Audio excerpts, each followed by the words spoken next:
నేను blood donate చేస్తాను అని ముందుకు వచ్చిన వాళ్ళకి స్క్రీనింగ్ హెపటైటిస్ బికి, హెపటైటిస్ సికి స్క్రీనింగ్ అనేది ముందు జరగలేదు. సో ఎవరైనా బ్లడ్ ఇచ్చిస్తే బ్లడ్ ట్రాన్స్‌ఫ్యూషన్ ద్వారా వీళ్ళకి పాజిటివ్ ఉండుంటే వీళ్ళకొచ్చే అవకాశం ఉంది. కానీ గత ఫ్యూ డికేడ్స్‌గా మేము ఎవరన్నా బ్లడ్ ఇవ్వడానికి ముందుకొస్తున్నారు అనుకోండి, 100% వాళ్ళకి వైరసెస్ ఏమన్నా ఉన్నాయా అని చెక్ చేస్తాం.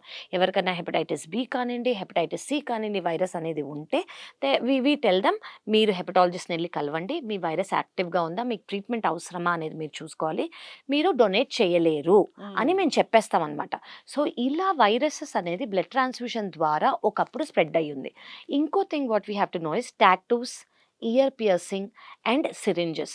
నార్మల్ ఫీవర్ వచ్చిందనుకోండి, మనం ఒక ఫిజిషియన్ దగ్గరికి వెళ్ళుంటే ఒక ఇంజెక్షన్ ఇచ్చి అదే ఇంజెక్షన్ జస్ట్ వార్మ్ వాటర్‌లో ఇలా అనేసి ఇంకోళ్ళకి ఇంజెక్షన్ ఇచ్చేవారు. అవును. సో, ఈ పర్సన్‌కి హెపటైటిస్ బి కానియండి, హెపటైటిస్ సి కానియండి ఉండి ఉంటే ఈ నీడిల్ ద్వారా స్ప్రెడ్ అయ్యేది.